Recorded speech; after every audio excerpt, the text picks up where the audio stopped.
स्वामी प्रज्ञानंद लिखित अमलगाथा भावदर्शन या पुस्तकातील आज ऐकूया अभंग 30वा आणि त्याचं विवरण.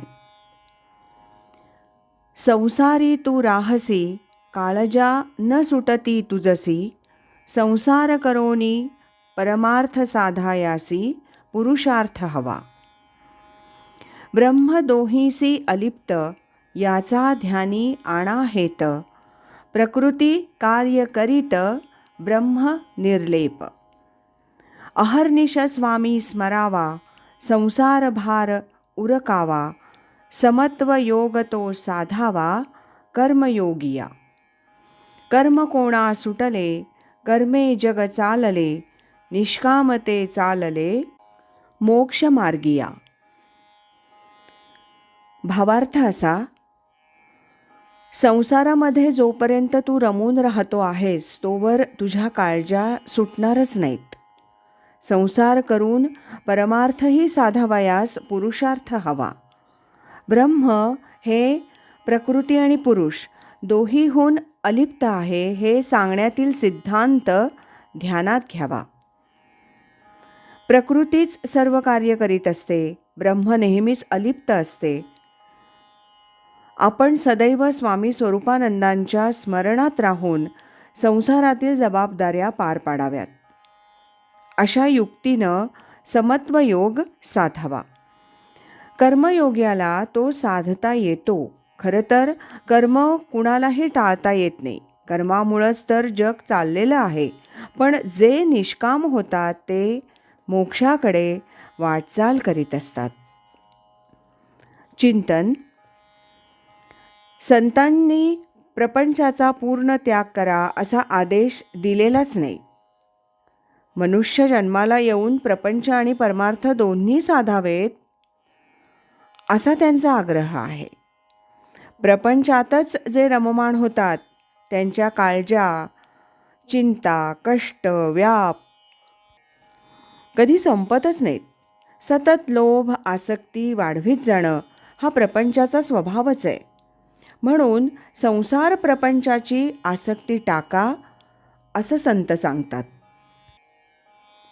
प्रकृती आणि पुरुष, ब्रह्म आणि माया हा सिद्धांत समजून घेऊन माणसानं प्रपंच करावा.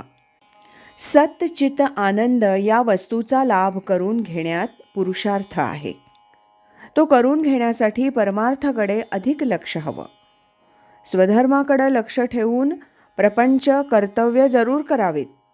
जो कर्तव्ययोग आचरतो तोच उत्तम साधक आणि भक्तही होऊ शकतो. ब्रह्म जसं मायेपासून अलिप्त असतं आणि त्याच्यापासून निर्माण झालेली मायाच सर्व कार्य करीत असते, यातील वर्म ध्यानात आलं पाहिजे. माया अशाश्वत आहे, म्हणून तिनंच निर्माण केलेला प्रपंचही अशाश्वत आहे. आपण ब्रह्माचं स्मरण करीत असावं, म्हणजे ब्रह्म जसं निर्लेप तसंच आपण होऊ. सद्गुरू हे साक्षात परब्रह्म आहेत. त्यांचं अहर्निश स्मरण केल्यास संसार बाधत नाही. कर्मयोगाच्या आचरणात करता निष्काम व्हावा लागतो, कर्म नव्हे. सकामी माणूस कर्मयोगी होऊच शकत नाही. प्राप्त कर्म तर करायचीच, पण त्यांच्या बंधनात न अडकण्याची ही युक्ती आहे. जे नित्य अविनाशी ते परब्रह्म, त्याचीच सद्गुरूंचीच आठवण सतत ठेवायची.